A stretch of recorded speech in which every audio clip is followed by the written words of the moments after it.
जोहार, जय हिंद दोस्तों। स्वागत है आपके अपने यूट्यूब चैनल इको स्टार में। आज हम लोग जो है एक बहुत ही महत्वपूर्ण सिद्धांत, आर्थिक विकास का सिद्धांत देखेंगे, जिसे एडम स्मिथ ने दिया था। हालांकि अर्थशास्त्र में जो है बहुत सारे आर्थिक विकास के सिद्धांत है। एडम स्मिथ का है, डेविड रिकार्डो का है, माल्थस का है, शुम्पीटर का है, कार्ल मार्क्स का है। तो आर्थिक विकास के बहुत सारे सिद्धांत हैं। तो उन सभी सिद्धांतों में आज हम लोग जो है एडम स्मिथ का जो आर्थिक विकास का सिद्धांत है, आर्थिक विकास को लेकर इनके जो भी विचार हैं, आज हम लोग उसको देखेंगे, उसका विश्लेषण करेंगे। चलिए हम लोग आगे बढ़ते हैं, देखते हैं कि एडम स्मिथ के आर्थिक विकास का सिद्धांत क्या है।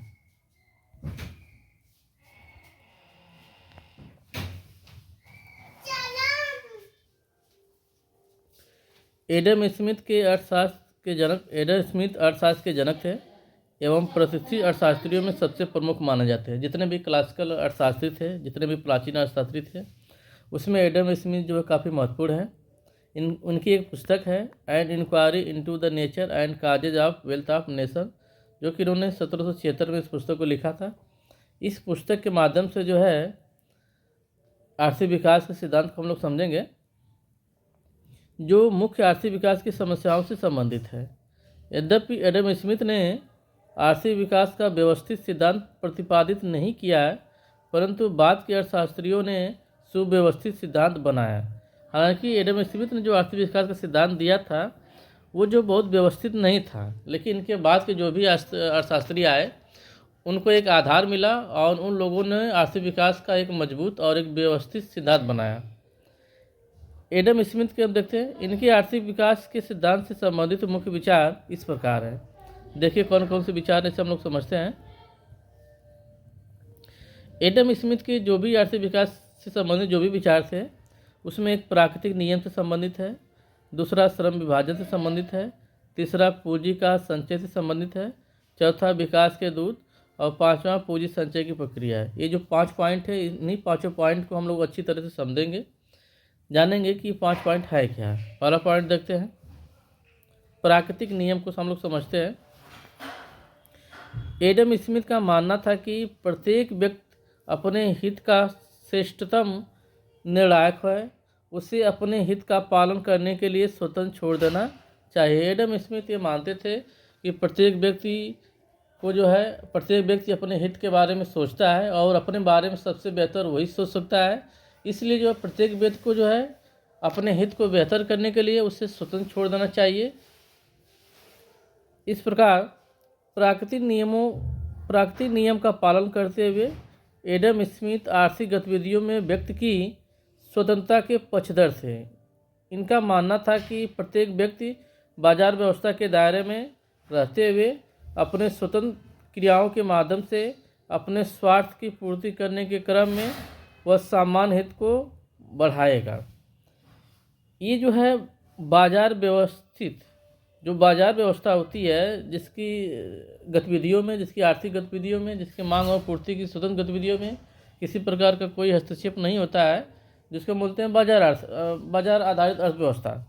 तो बाजार आधारित अर्थव्यवस्था में जो है किसी व्यक्ति को उसकी आर्थिक गतिविधियों के लिए जो है स्वतंत्र छोड़ देना चाहिए। उससे किसी भी प्रकार की रुकावट या अड़चनें या उसके कार्य में किसी भी प्रकार का कोई व्यवधान नहीं उत्पन्न करना चाहिए।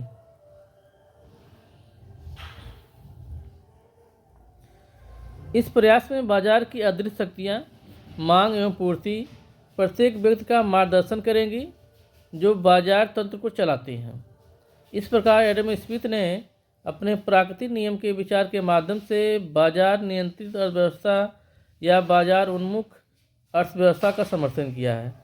तो कहीं न कहीं इनके विचारों से जो है ये तो पता चलता है कि जो एडम स्मिथ है ये जो बाजार नियंत्रित अर्थव्यवस्था के समर्थक थे। जैसा कि आप जानते हैं कि अर्थव्यवस्था 3 प्रकार की होती है, पूंजीवादी अर्थव्यवस्था होती है, समाजवादी अर्थव्यवस्था होती है और एक मिश्रित अर्थव्यवस्था होती है। जो पूंजीवादी अर्थव्यवस्था होती है वो बाजार नियंत्रित अर्थव्यवस्था होती है।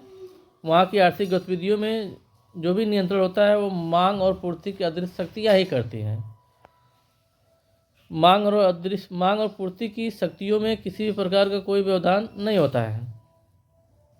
इस प्रकार इस प्राकृतिक नियम का पालन करते हुए यदि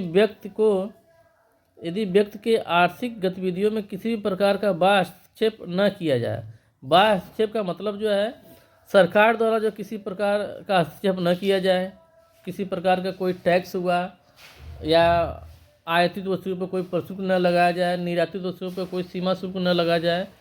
तो व्यक्ति जो उत्पादन कर रहा है, किसी व्यक्ति द्वारा जो भी चीज़ें उत्पादित की जा रही हैं, उसके उस उत्पादन कार्य में सरकार द्वारा जो किसी प्रकार की कोई रुकावटें, कोई अड़चनें या किसी प्रकार का कोई टैक्स न लगाया जाए, इसी को कहा जाता है कि किसी प्रकार का बाह्य हस्तक्षेप न किया जाए। प्रत्येक व्यक्ति को स्वतंत्र छोड़ दिया जाए, वह अपने धन को अधिकतम करने का प्रयत्न करेगा। आगे देखते हैं। इस प्रकार यदि अर्थव्यवस्था के सभी व्यक्तियों को स्वतंत्र छोड़ दिया जाए तो वे अर्थव्यवस्था के कुल धन को अधिकतम बनाएंगे, जो अर्थव्यवस्था के आर्थिक विकास का संकेतक होगा। इस प्रकार एडम स्मिथ आर्थिक विकास के प्राकृतिक नियम के इस विचार से स्पष्ट है कि एडम स्मिथ हस्तक्षेप की नीति के समर्थक थे। हस्तक्षेप, सरकार द्वारा किसी भी प्रकार का कोई हस्तक्षेप न किया जाए। जो आर्थिक गतिविधियां हैं, जो बाजार नियंत्रित अर्थव्यवस्था है, जहां पर आर्थिक गतिविधियां जो स्वतंत्र रूप से जो चल रही हैं, जहां पे मांग और पूर्ति की अधिक शक्तियां स्वतंत्र रूप से कार्य कर रही है, इस आर्थिक गतिविधियों में जो है सरकार द्वारा जो है किसी भी प्रकार का जो है हस्तक्षेप न किया जाए, इसी नीति को बोला जाता है अहस्तक्षेप की नीति। स्पष्ट है कि एडम स्मिथ आर्थिक गतिविधियों में या बाजार की स्वतंत्र क्रियाओं में किसी भी बाह्य शक्ति जैसे सरकारी हस्तक्षेप, एकाधिकारिक शक्ति का हस्तक्षेप इत्यादि के विरोधी थे। अतः इससे स्पष्ट है कि एडम स्मिथ पूर्ण प्रतियोगी बाजार के समर्थक थे। पूर्ण प्रतियोगी बाजार एक ऐसा बाजार जहाँ पे मांग और पूर्ति की स्वतंत्र गतिविधियों में किसी भी प्रकार का कोई हस्तक्षेप नहीं होता है। तो कहीं न कहीं जो एडम स्मिथ थे वो पूर्ण प्रतियोगी बाजार के समर्थक थे। वे जो है हस्तक्षेप की नीति के समर्थक थे, बाजार नियंत्रित अर्थव्यवस्था के समर्थक थे, और कहीं न कहीं जो है वो ये कहना चाहते थे कि जो व्यक्ति है वो अपने हित के बारे में सबसे बेहतर सोचता है, उसे अपने हित को बेहतर करने के लिए खुला छोड़ दिया जाए, स्वतंत्र छोड़ दिया जाए। उसके द्वारा जो भी उत्पादन कार्य किया जा रहा है उसमें किसी भी प्रकार का कोई हस्तक्षेप न किया जाए। इसी को जो है एक प्रकार से प्राकृतिक नियम कहते हैं कि उसे प्राकृतिक नियमों के दायरे में रहते हुए उसे खुली छूट दी जाए। आगे हम लोग समझते हैं।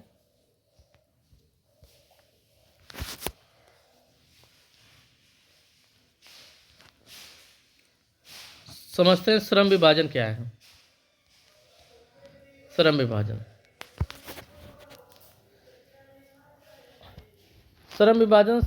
का मतलब है कि यदि कोई बड़ा कार्य है तो बड़े कार्य को छोटे छोटे कार्यों में डिवाइड कर दिया जाए और अलग अलग जो हिस्से को अलग अलग व्यक्तियों को सौंप दिया जाए। इसी को बोला जाता है श्रम विभाजन।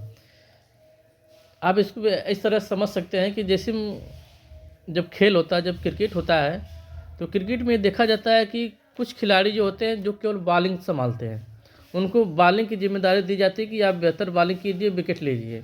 कुछ खिलाड़ियों को जो है बैटिंग की जिम्मेदारी सौंपी जाती है कि आप बैटिंग जो है कीजिए और अच्छे रन बनाइए। कुछ खिलाड़ी होते हैं जो बॉलिंग और बैटिंग दोनों का काम उनको सौंपा जाता है। कुछ खिलाड़ी जो बहुत अच्छे जो फील्डर होते हैं उनको जो है फील्डिंग का कार्य सौंपा जाता है। तो यहाँ पर हम देखते हैं कि जिस व्यक्ति की जो योग्यता है, जो बेहतर बॉलिंग करता है उसे बॉलिंग दी जाती है, जो अच्छी बैटिंग करता है उसे बैटिंग दिया जाता है। तो हालांकि सब लोग मिलकर जो है एक ही प्रकार की वस्तु का उत्पादन करते हैं, हमारे लिए जो एक मनोरंजन जैसी सेवाओं का उत्पादन करते हैं, लेकिन उस सेवा को उत्पादन को वो जो अपनी सेवाएं दे रहे हैं, बेहतर सेवाएं दें, बेहतर मनोरंजन हमें देखने को मिले। जो है सब लोग अपना मैक्सिमम प्रयास करते हैं, सब लोग मिलजुल कर काम करते हैं, लेकिन लोगों का काम अलग अलग होता है। तो इसी को कहा जाता है श्रम विभाजन। किसी कार्य को जो है छोटे छोटे कार्यों में बांट दिया जाए, उस अलग अलग समूहों में बांट दिया जाए और हर समूह को जो है अलग अलग व्यक्तियों को काम को सौंप दिया जाए। यही हमारा कहलाता है श्रम विभाजन कहलाता है। जैसा कि औद्योगिक क्षेत्रों में देखा जाता है, कुछ लोगों का काम होता है कच्चे माल लाना, कुछ लोगों का काम होता है कच्चे माल को जो है मशीनों तक पहुंचाना। कुछ लोगों का काम होता है मशीनों द्वारा कच्चे माल से नई नई वस्तुएं उत्पादित करना। कुछ लोगों का काम होता है कि जो नई नई वस्तुएं उत्पादित हो रही हैं उसकी पैकिंग की जाए, उस पर कलर पेंट किया जाए। और कुछ लोगों का काम होता है कि जो सामान पैक हो गया है, जो सामान बन गया है, उसे उठाकर स्टोर रूम में, स्टॉक रूम में रखा जाए। तो यहाँ पे सभी व्यक्ति जो अलग अलग तरीके से काम करते हैं, लेकिन सभी लोग मिलकर कहीं न कहीं एक ही उद्योग में एक ही प्रकार की वस्तुओं का उत्पादन वो कर रहे होते हैं, जिसको हम बोलते हैं श्रम विभाजन या श्रम विशिष्टीकरण कहते हैं। आइए देखते हैं। एडम स्मिथ की आर्थिक विकास से संबंधित विचारों में एक महत्वपूर्ण विचार श्रम विभाजन का है। एडम स्मिथ के अनुसार किसी अर्थव्यवस्था की आर्थिक विकास में श्रम विभाजन की भूमिका अत्यंत महत्वपूर्ण होती है। श्रम विभाजन से तात्पर्य श्रम विशिष्टीकरण से है, जिसके परिणामस्वरूप उत्पादन के साधनों की उत्पादकता में तेजी से वृद्धि होती है। जब व्यक्ति को उसकी योग्यता, उसकी क्षमता के अनुसार जब उसे काम दिया जाता है, तो उस व्यक्ति की उत्पादकता, उस साधन की उत्पादकता जो है बढ़ती है, जिसके परिणामस्वरूप उत्पादन के साधनों की उत्पादकता में तेजी से वृद्धि होती है। श्रम विशिष्टीकरण के कारण साधनों की उत्पादकता में वृद्धि निम्न कारणों से होती है। आइए देखते हैं इसको हम लोग। वो कारण कौन कौन से जिससे उनकी उत्पादकता में वृद्धि होती है। प्रत्येक श्रमिक की निपुणता में वृद्धि, प्रत्येक विशिष्ट श्रमिक की पूर्ण क्षमता का प्रयोग, वस्तुओं के उत्पादन में श्रम की बचत, श्रम बचत करने वाले अनेक मशीनों का आविष्कार। जब व्यक्ति को काम बांट दिया जाता है तो इससे व्यक्ति की जो है निपुणता में वृद्धि होती है। हर व्यक्ति की जो है पूर्ण जो क्षमता है उसकी क्षमता का भरपूर प्रयोग होता है, उत्पादन में समग्र बचत होता है और नई नई मशीनों का आविष्कार होता है श्रम विभाजन से, जिसके कारण जो साधनों की उत्पादकता बढ़ती है। आगे हम लोग देखते हैं।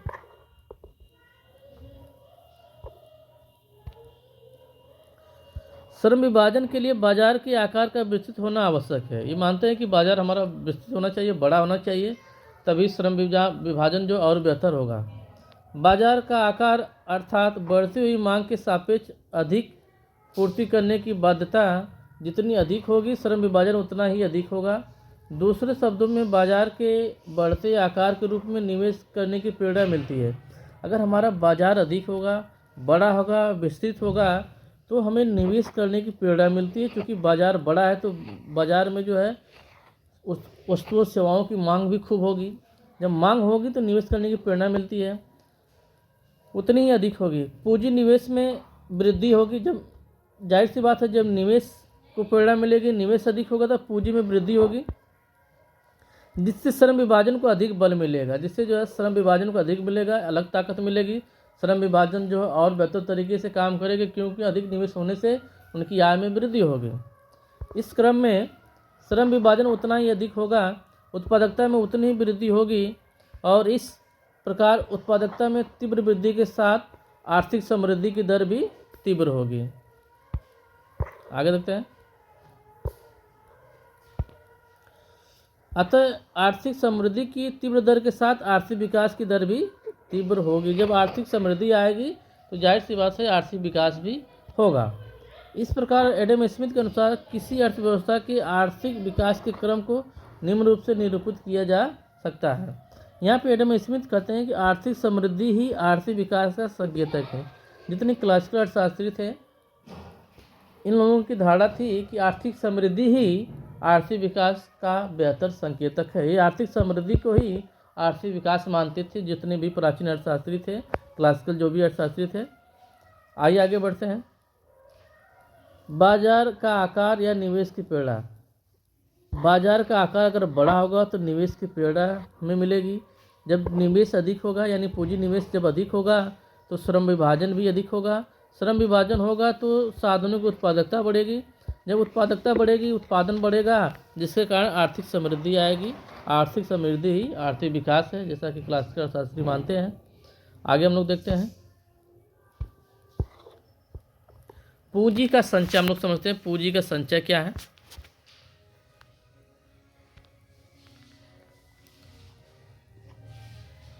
एडम स्मिथ के अनुसार पूंजी का संचय श्रम विभाजन से पूर्व होना चाहिए। पूंजी का संचय श्रम विभाजन से पूर्व होना चाहिए।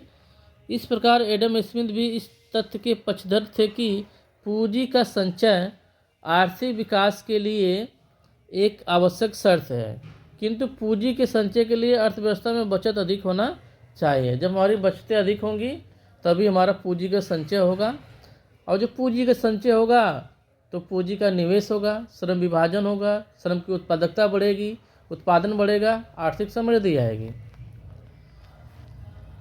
एडम स्मिथ के अनुसार बचत अधिक करने के लिए एक तरफ जहां बचत की सीमांत प्रवृत्ति अधिक होनी चाहिए, बचत की सीमांत प्रवृत्ति जो है, जैसे जैसे हमारी आय अगर बढ़ती है और इस आय के बढ़ने के कारण बचतों में जो वृद्धि होती है, कुल बचत में जो वृद्धि होती है, उसी को बोलते हैं सीमांत बचत प्रवृत्ति। तो किसी व्यक्ति की अगर सीमांत बचत प्रवृत्ति अधिक है तो जाहिर सी बात है बचतें बढ़ेंगी, बचतें अधिक होंगी। वहीं दूसरी ओर बचत करने की क्षमता भी होनी चाहिए। जिसके पास आय अधिक है, पूंजी वाला है, पैसे वाला है, उसी के पास जो बचत करने की क्षमता होती है। एडम स्मिथ के अनुसार बचत करने की अधिक प्रवृत्ति एवं बचत करने की क्षमता भूमिपतियों एवं पूंजीपतियों में होती है। एडम स्मिथ ये कहते हैं कि जो भूमिपति है, जो पूंजीपति है, जो जमींदार है, इनके अंदर जो है बचत करने की प्रवृत्ति या बचत करने की क्षमता अधिक होती है, क्योंकि इनके पास पूंजी पर्याप्त है, काफ़ी अधिक है, क्योंकि जबकि श्रमिक वर्ग में उपभोग की प्रवृत्ति अधिक होती है। एडम स्मिथ ये मानते हैं कि जो श्रमिक वर्ग है उसे जो आय मिल रही है वो तो उसके जीवन निर्वाह के बराबर ही होती है। उस आय से व्यक्ति अपना जो है केवल जीवन निर्वाह ही कर पाता है। तो श्रमिकों में जो है उपभोग की प्रवृत्ति अधिक होती है, खर्च करने की प्रवृत्ति अधिक होती है, व्यय करने की प्रवृत्ति अधिक होती है, जिसके कारण उनकी बचतें बहुत निम्न होती है या नहीं होती हैं। तो जो बचत की प्रवृत्ति जो होती है, बचत करने की जो क्षमता है, जो योग्यता है, वो भूमिपतियों और पूंजीपतियों में होता है, और ये प्रवृत्ति होनी भी चाहिए। बचतें होंगी तभी जो है पूंजी का संचय होगा, पूंजी का संचय होगा तभी पूंजी निवेश होगा, और जब पूंजी निवेश होगा तो श्रम विभाजन होगा, श्रम विभाजन होगा तो साधनों की उत्पादकता बढ़ेगी, उत्पादकता बढ़ेगी तो उत्पादन बढ़ेगा, और जिससे जो है अर्थव्यवस्था में आर्थिक समृद्धि आएगी। आगे हम लोग देखते हैं, श्रमिकों में जो है उपभोग की प्रवृत्ति अधिक होने के कारण श्रमिक वर्ग बचत करने में असमर्थ होता है। क्योंकि श्रमिकों की जो आय है वो तो उनके जीवन निर्वाह के बराबर उनको आय मिल रही है, तो उनके अंदर जो है बचत की प्रवृत्ति नहीं होती है, कम होती है। अतः एडम स्मिथ के अनुसार किसी अर्थव्यवस्था की बचत भूमिपतियों एवं पूंजीपतियों के अतिरिक्त आय पर निर्भर करती है, जो उनके पास अतिरिक्त आय बची रह जाती है। इनकी अतिरिक्त आय जितना अधिक होगी पूंजी का संचय उतना ही अधिक होगा। पूंजी का संचय अधिक होने से पूंजी निवेश अधिक होगा, जिससे श्रम विभाजन अधिक होगा। श्रम विभाजन का अधिक होने से उत्पादकता बढ़ेगी, जिससे आर्थिक समृद्धि या आर्थिक विकास की गति भी तीव्र होगी। तो यहाँ पे जो है एडम स्मिथ ये कहना चाह रहे हैं कि जो पूंजीपति है, जो भूमिपति है, इनके अंदर जो है बचत की प्रवृत्ति अधिक होती है, बचत की सीमांत प्रवृत्ति अधिक होती है, जिसके कारण जो है अर्थव्यवस्था में पूंजी का संचय होता है। पूंजी का जब संचय होता है तो अर्थव्यवस्था में पूंजी का निवेश होता है। जब निवेश होता है तो श्रम विभाजन अधिक होता है, जिसके कारण जो है श्रम विभाजन होने से उत्पादकता में वृद्धि होती है, और जब उत्पादकता में वृद्धि होगी तो उत्पादन बढ़ेगा, आर्थिक समृद्धि आएगी, और आर्थिक समृद्धि आर्थिक विकास है एडम स्मिथ के अनुसार। आगे हम लोग देखते हैं, विकास के दूत, इसको समझते हैं कि ये क्या है।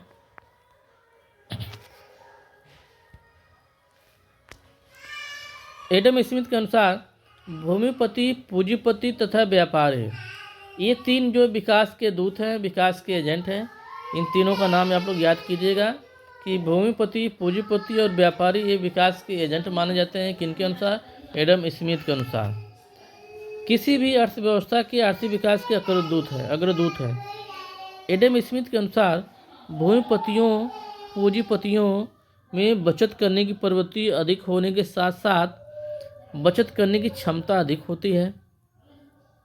अतः इन दोनों के द्वारा ही आर्थिक विकास के लिए पूंजी अपने बचत के माध्यम से संचित की जाती है। सही बात है। ये दो लोग क्या करते हैं? अपने पास पूंजी जो है संचित करते हैं बचत के माध्यम से।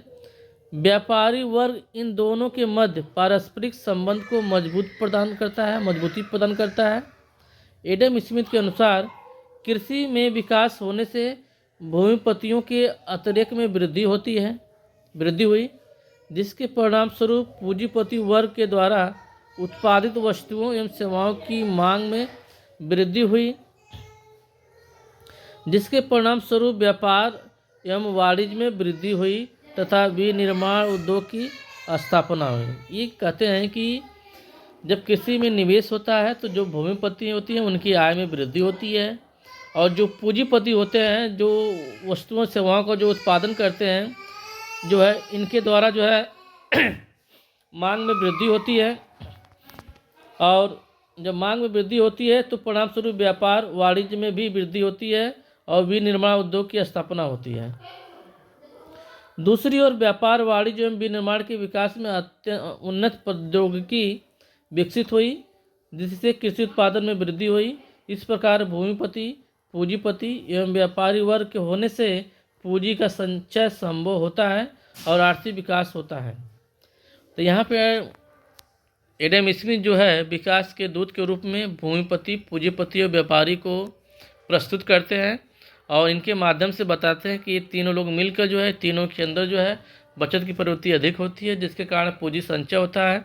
पूंजी संचय होने से पूंजी निवेश होता है, जिसके कारण साधनों की उत्पादकता में वृद्धि होती है।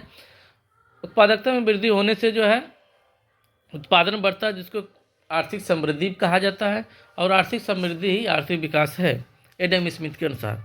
आगे हम लोग देखते हैं पूंजी संचय की प्रक्रिया। एडम स्मिथ आर्थिक विकास का केंद्रीय बिंदु पूंजी संचय को मानते हैं। एडम स्मिथ जो है आर्थिक विकास का जो केंद्रीय बिंदु वो पूंजी संचय को मानते हैं, जो बचत पर निर्भर करती है। जो पूंजी संचय वो बचत पर निर्भर करती है, और ये घरेलू बचत भूमिपतियों से प्राप्त होती है, जबकि श्रमिक वर्ग बचत नहीं करता है। एडम स्मिथ के अनुसार अर्थव्यवस्था के विकास के साथ पूंजी संचय की दर बढ़ती जाती है। जैसे जैसे अर्थव्यवस्था का विकास होता है पूंजी संचय की दर बढ़ती जाती है, जिससे पूंजीपतियों में बढ़ती प्रतिस्पर्धा के कारण श्रमिकों की मांग बढ़ती है, जिसके परिणाम स्वरूप मजदूरी की दर में वृद्धि होती है। मजदूरी की दर में वृद्धि के कारण पूंजीपतियों की अतिरेक में कमी आती है, जिससे अर्थव्यवस्था में लाभ की दर घटने लगती है, और पूंजी संचय की इस प्रक्रिया में अर्थव्यवस्था धीरे धीरे स्थिर अवस्था में पहुंच जाती है। चलिए आगे हम लोग देखते हैं। तो यहाँ पे आप लोगों ने एडम स्मिथ के आर्थिक विकास को आप लोगों ने अच्छी तरह से देखा, समझा। एडम स्मिथ का आर्थिक विकास क्या है। इस विकास के माध्यम से आप जो है एडम स्मिथ के महत्वपूर्ण विचारों को प्राकृतिक नियम से संबंधित, श्रम विभाजन, पूंजी के संचय, विकास का दूत और पूंजी संचय की प्रक्रिया, इस पांचों को आप लोग अच्छी तरह से समझे। और यहाँ पर आप लोगों ने देखा कि एडम स्मिथ के आर्थिक विकास का सिद्धांत क्या है। कल हम लोग जो अगर देखेंगे, कल हम लोग बात करेंगे जो है डेविड रिकार्डो के आर्थिक विकास का सिद्धांत क्या है, इसे हम लोग कल देखेंगे। आज के लिए इतना ही। यदि आपने मेरे चैनल को सब्सक्राइब नहीं किया है तो प्लीज़ सब्सक्राइब भी कर लीजिए। आज के लिए इतना ही। धन्यवाद।